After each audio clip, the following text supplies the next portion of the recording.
This is my first video on enzyme kinetics, the basics of enzyme function. And here's a picture of me with an amino acid analyzer back in 1978 when this College of Medicine began.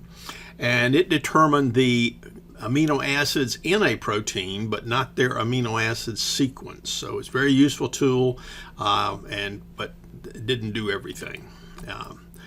Our learning objectives are to understand that enzymes are classified by the type of reaction they catalyze, but they also have common names, and we'll use a lot of common names in biochemistry, so it's not an absolute rule that they're named according to their reaction type.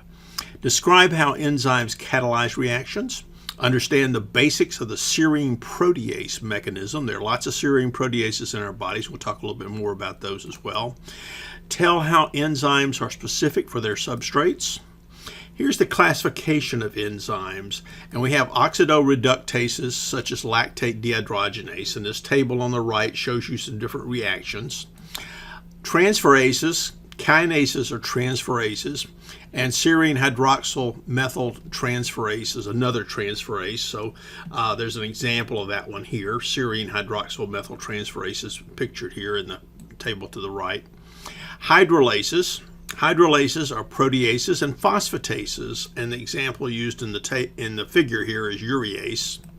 Lyases, pyruvate decarboxylase, and you'll hear more about that from Dr. Robinson. Isomerases, methylmalonyl-CoA mutase. Vitamin B12 is required for this reaction. We'll talk more about this when we get to amino acid metabolism. And then ligases. DNA ligase is named as a ligase, but pyruvate carboxylase is also a ligase, and Dr. Robinson will talk about that as well. So we'll see how these have both names that are related to their type of reaction they catalyze, and they have common names. So don't memorize this. I want you to primarily focus on the hydroxylases and the transferases. The transferases are kinases. We'll talk more about those. They're lots of kinases and phosphatases and lots of proteases, and so focus right now on those two. Enzyme common names. Kinases transfer phosphates from high-energy molecules such as ATP to substrates. And while they are technically transferases, they are normally just called kinases or phosphorylases. Proteases and phosphatases are hydrolases and break bonds by adding water to the substrate, but they are normally called by different names such as trypsin or alkaline phosphatase. Enzymes are catalysts. They're not used up in the reaction. They're like a catalytic converter on a car. Hopefully it lasts till the car dies. Proteins, except for ribozymes. Enzymes are proteins. Almost all the enzymes in our body are proteins. There have been some ribozyme, like RNA molecules that have some catalytic function, but we won't talk about those. Some have coenzymes or cofactors, such as vitamins or derivative of vitamins. Those cofactors usually are. We also have metal ions, such as iron, zinc, and calcium. We'll also talk about prosthetic groups, and that's a tightly bound cofactor that's associated with enzymes. And it's a non-protein. These are non-protein molecules, the prosthetic groups. Enzymes lower the free energy of activation. So without an enzyme, a reaction may have a delta G of -5. So it's a spontaneous reaction because that delta G is -5. However, A goes to B. To get it to go that way, you need to add some energy, so usually heat. So so you see the free energy plot here on the right. There's versus progress of the reaction. So we have initial component A going to B, and there's a delta G change in that transition from going from A to B, and that's a negative factor. So it goes over a transition state, T star. And if it's an enzyme catalyzed reaction, it has the same delta G. However, there's no difference between A and B, but the hump, the transition state, energy is lowered. So enzymes catalyze their reactions by lowering the transition state energy that's needed. So free energy of activation is catalyzed and it doesn't take as much. So enzyme catalyzed reactions can be millions of times faster than normal reactions. Serine proteases. Here's an example showing you the amino acids that are functional in the active site of a serine protease. So you notice that the serine here is very important, and we also have a histidine and an aspartic acid. Now these numbers are the numbers in the sequence from the N-terminus 1 to the C-terminus, that's 200 and something. And so 57 is near the N-terminus, 102 is close to the middle, and 195 is close to the end. But all these come together in the 3D fold to give this enzyme its function.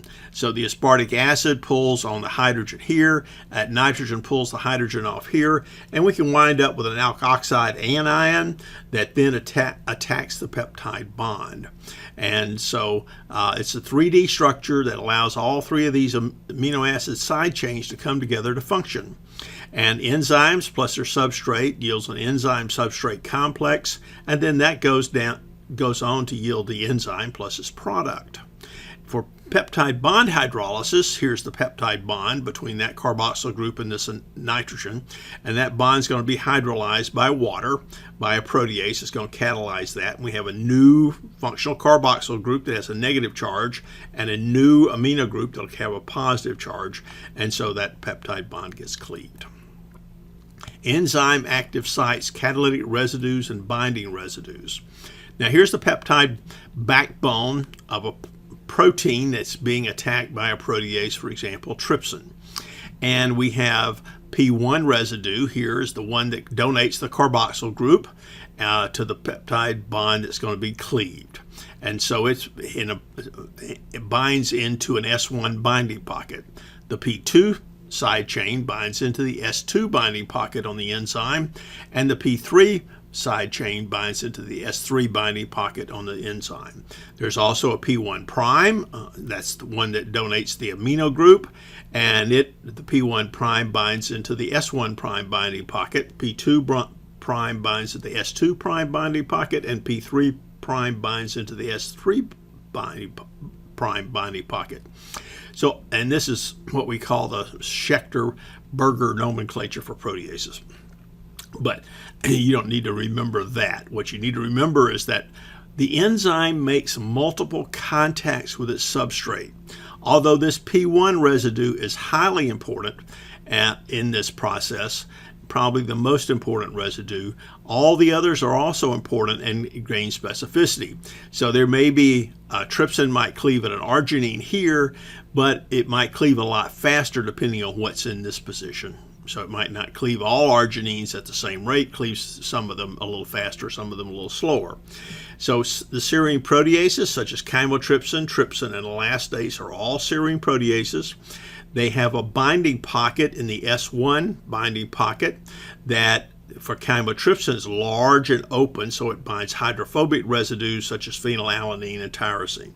Trypsin, however, has a negative charge in the bottom of it, so it binds lysine and arginine in there. Positive charge side chains have to bind in there, SP1 side chains. And then elastase is a narrow hydrophobic binding pocket. It likes hydrophobic amino acids such as glycine, alanine, valine, and isoleucine, things of that sort, leucine. So, okay. And then we also need to talk about the lock and key induce fit. Since the enzyme makes multiple contacts with its substrate, the substrate will actually result in some change in the active site of the structure of the enzyme. So when that substrate binds, there's some modifications that occur there, and it will wrap around that. It can be viewed as a lock and key as one of the ways of looking at that, or sort of what of induced fit that happens.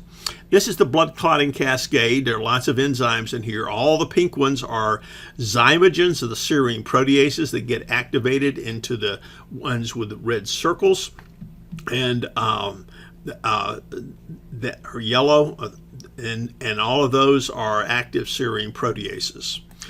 Now, trypsin cleaves only at lysine and arginine. However, thrombin, which is the active enzyme of the blood coagulation cascade that converts fibrinogen to fibrin, cleaves only at arginine. So, and all the other serine proteases of the clotting cascade are very specific for arginine. So this is important, the concept to think about, and that's due to what I told you earlier about making multiple contacts. So thrombin has some extra bits added to it to make it highly specific. And that's it for there. Thank you.